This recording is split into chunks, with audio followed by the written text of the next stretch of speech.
साधारण car blast इतना भयावह हो सकता है कि 10 लोगों की जान चली जाए।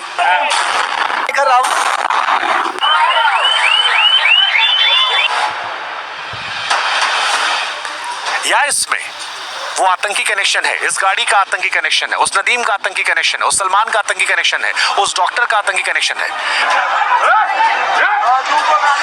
एक इंसान जो कभी जिंदा था, जिसके सीने में धड़कन थी, जो कभी सांसें ले रहा था, अब वो सिर्फ मांस के टुकड़ों में रहकर रह गया है। हम जिधर जा रहे हैं उधर कुछ न कुछ तस्वीर ऐसी आ रही है जो दिल को झकझोर देने वाली है। और बार बार ये तस्वीरें जब हम देखते हैं, ये टुकड़े हम देखते हैं, तो मन में ये सवाल आता है, क्या ये सिर्फ एक साधारण कार दुर्घटना थी? लाल किले को इसलिए चुना गया क्योंकि लाल किला एक ऐसी जगह है जहां पर भीड़ भाड़ ज्यादा होती है। क्या ये फिदाइन हमला था जिसमें अंदर बैठे हुए लोगों ने खुद को उड़ा लिया, या फिर ये उस इजरायली एम्बेसी के बाहर जो घटना हुई थी जिसमें बम लगा दिया गया था, उस मॉडल पर घटित हुई घटना थी? 9 डॉग मारे गए हैं, अंदर बोला गया था कि 5 डॉग हैं। अभी क्या है ना, इंसान को ले गए, उनका ट्रीटमेंट हो जाएगा, बट डॉग छुप जाएंगे। यहाँ 10 लोग मरे, 2 मिनट आपने बात नहीं करी, आपने कुत्ते बिल्लियों की बात कर ली। आप लोग 150 करोड़ में 50 करोड़ बेवकूफ का ध्यान आप लोग रखो। अच्छा। और सरकार सबका ध्यान रखे। बेवकूफ लोग।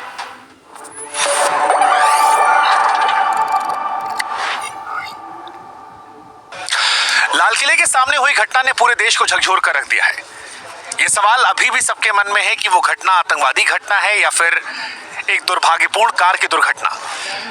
लेकिन इस दुर्घटना में जो तस्वीरें आई वो आपको अंदर तक झकझोर सकती हैं। अगर आप कमजोर दिल वाले हैं तो हमारी आपसे गुजारिश है कि जो तस्वीर हम आपको दिखाने जा रहे हैं उसे आप मत देखिएगा। यहां पर देखिए, ये जो हिस्सा आपको नजर आ रहा है ये किसी इंसान का जिस्म है। कुछ घंटों पहले कोई इंसान जो जिंदा रहा होगा उसका हिस्सा है जो इस कार दुर्घटना में शिकार हुआ। दरअसल जिस जगह पर हम खड़े हैं यहां से 300 मीटर दूर तकरीबन गेट नंबर 1 है पीछे, वहां पर कार दुर्घटना होती है। उसके बाद चीथड़े जो हैं वो उड़ने लगते हैं। ये दुर्घटना कितनी भयावह थी इसका अंदाजा आप इस बात से लगा सकते हैं कि लोगों के मांस के टुकड़े 300 मीटर दूर आकर टिके हैं। और ये सिर्फ एक इकलौता हिस्सा नहीं है। प्रत्यक्षदर्शी कहते हैं कि यहाँ पर बहुत सारे मांस के टुकड़े मौजूद थे जो बाद में हटा दिए गए। कई और तस्वीरें ऐसी हैं जो आपको हिला कर रख देंगे। जैसे यहाँ पर एक हिस्सा देखिए, किसी शख्स की उंगली है, और ये तस्वीरें विचलित करने वाली हैं। ये तस्वीरें आपको परेशान करने वाली हैं। ये परेशान इसलिए भी करने वाली हैं क्योंकि कोई शख्स कभी जिंदा रहा होगा, इनमें सांस रही होगी, पर अब ये मांस का टुकड़ा बन चुका है। दिल्ली की ये घटना हर किसी को झकझोर रही है। अब तक स्पष्ट नहीं हो पाया है कि ये आतंकवादी घटना है या फिर ये घटना जो है एक हादसा है।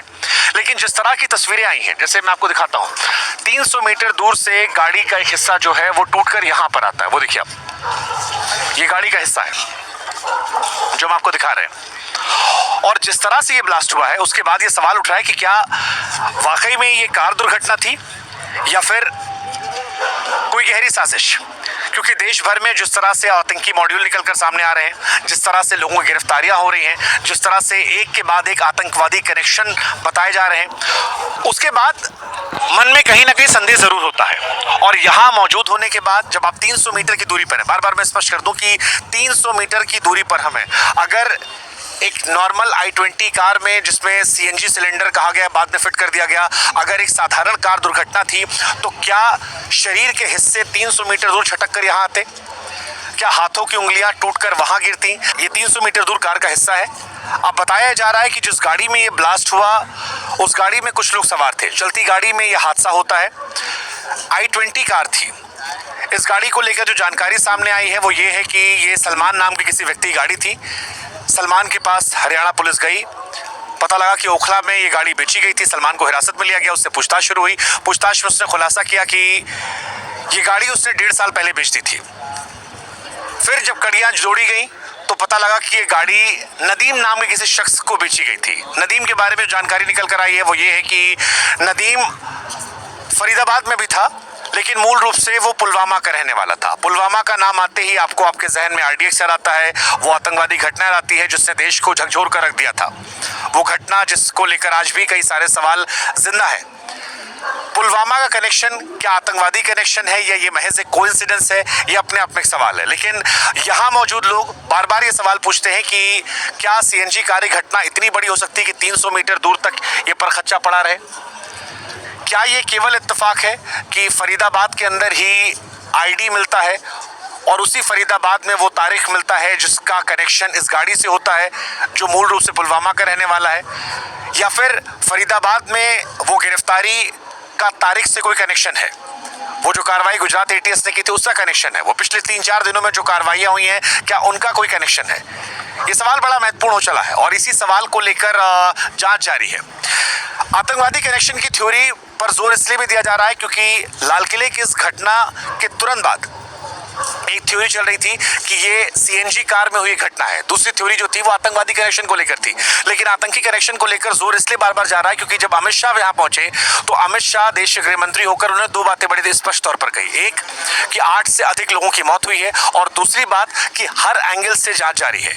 6:52 की घटना के बाद रात को 11-12 बजे तक जब तक यहाँ पर भीड़-भाड़ थी, अधिकारियों का आना जाना था, तो हमने ये देखा कि यहाँ पर एनआईए की टीम पहुंची थी, एनएसजी के लोग पहुंचे थे जो वेरीफाई करना चाह रहे थे कि क्या जो घटना हुई उसमें किसी प्रकार के विस्फोटक का इस्तेमाल किया गया।